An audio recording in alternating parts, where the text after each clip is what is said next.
evening, viewers. Welcome to UCSI TV News. I am Sabrina Heng, the anchor for Today TV News, and this is our topic for Today News. So first, we have the controversy of the Grand Ethiopian Renaissance Dam. And second, we have the gruesome murder of Noor Mukadam, a Pakistani diplomat's daughter, shocks the world. And third, we have the Olympics 2020 opening ceremony. And fourth news, we have South Korea actor Ji Chang-wook diagnosed with COVID-19. And for our final news of the day, we have sexual harassment against women and men. Our first political news, we have the tension between Egypt, Sudan, and Ethiopia has recently escalated over the Grand Ethiopian Renaissance Dam. Mariam Youssef has the news. Tensions between Egypt, Sudan, and Ethiopia over the Grand Ethiopian Renaissance Dam, also known as the GERD, on the Blue Nile have recently risen, especially after Ethiopia announced that it had begun filling the GERD's reservoir in violation of Egypt's mandate that the dam not be filled until a legally binding agreement on the Nile's equitable allocation is reached. Egypt has also stepped up its appeal to international community to assist, and the US has already threatened to suspend development money to Ethiopia unless the crisis is addressed and a deal is made. The GERD conflict is part of a long-running feud between Egypt and Sudan, the Nile's downstream states, Ethiopia and the upstream riparians over the access to the Nile's waters, which are considered a lifeline for millions of Egyptians and Sudanese. Despite the severe objections, Ethiopia continues to build the dam, claiming that the hydropower project will considerably enhance livelihoods throughout the region. Ethiopia has finished filling the reservoir of its massive Blue Nile Dam for the second year, and the plant might start generating power in the coming months, according to a minister, a move that has already enraged Egypt and Sudan. The GERD, a $4 billion hydroelectric project, is said to be critical to Addis Ababa's economic development and power generation. However, it has raised concerns about water scarcity and safety in Egypt and Sudan, both of which rely on the Nile supplies heavily. Sudan's irrigation ministry stated in a statement, and I quote, "It rejects unilateral tactics and plans of imposing a fait accompli while ignoring the legitimate rights, significant concerns of its river partners."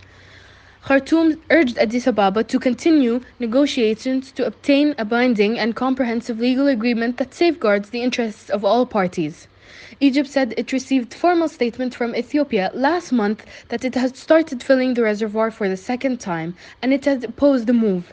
Egypt sees it as a serious threat to the Nile's water supplies, which are nearly exclusively reliant on. Sudan is also concerned about the dam's safety as well as the influence on power output from its own dams and water stations.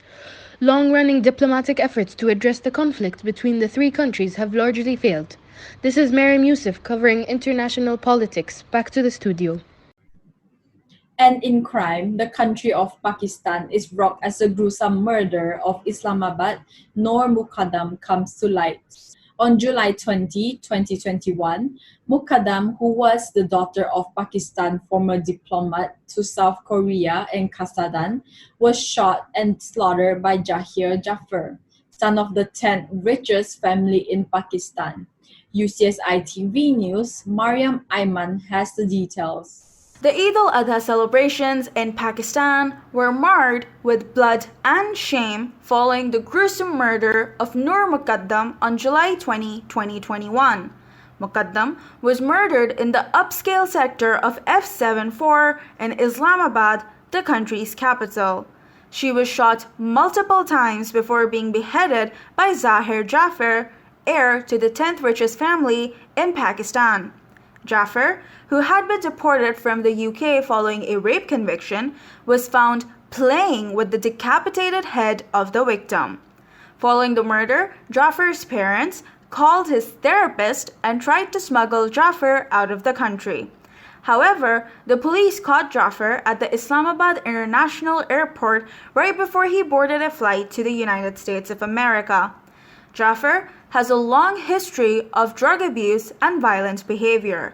He has been seeing a team of therapists in order to address his mental health issues and has been diagnosed with schizophrenia.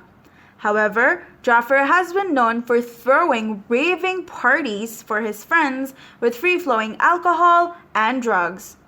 Jaffer was also a practicing psychotherapist himself and worked with Therapy Works in Islamabad.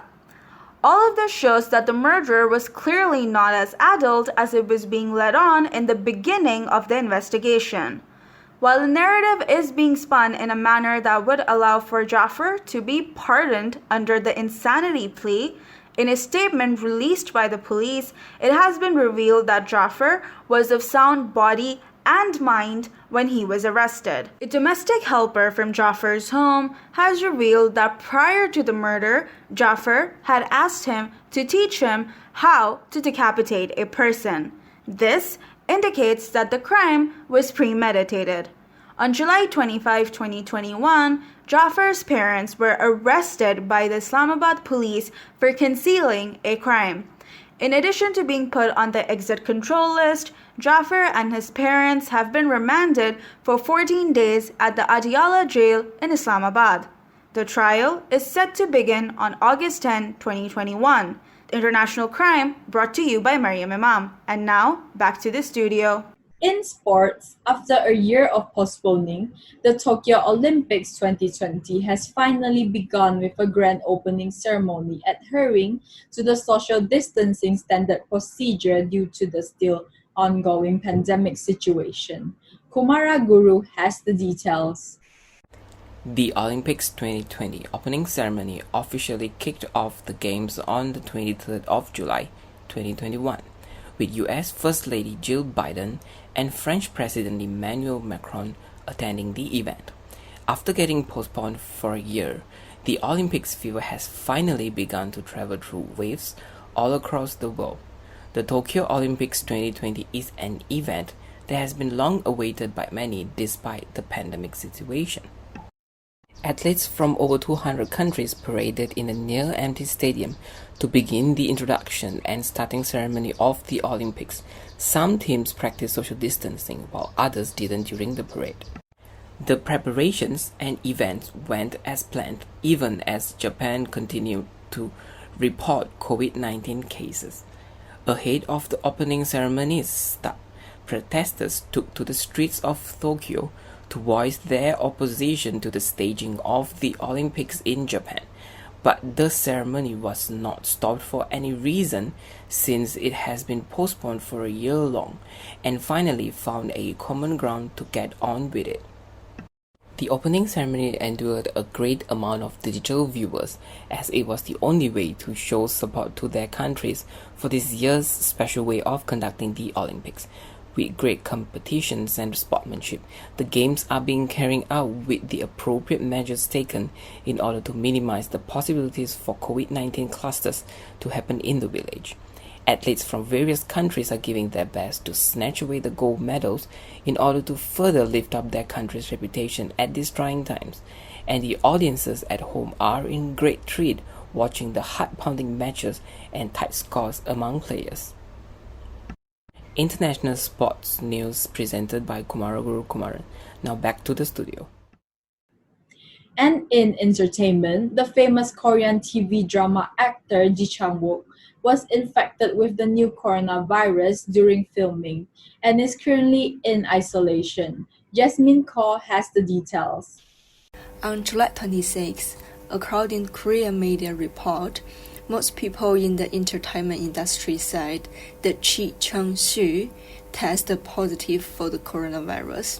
Now he currently in quarantine. Jin Chang-wook conducted a COVID test last weekend and the result was positive. The filming of TV series is certainly at a standstill.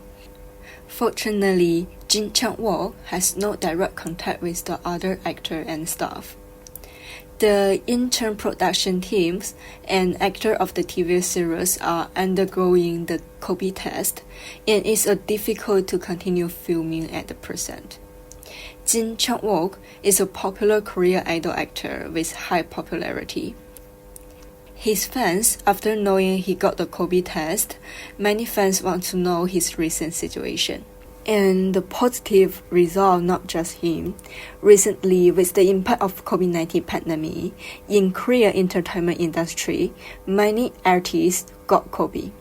The famous Korean artist Kim Song-kun, has also been quarantined and treated for being infected with the virus. For related person from agency Respond to Defense, Jin Chang-won is in normal condition and has done the COVID test. Now he waiting for the next treatment. In order to make sure that the other actor and staff safe, all of the TV serials actor and staff have also conduct the COVID test.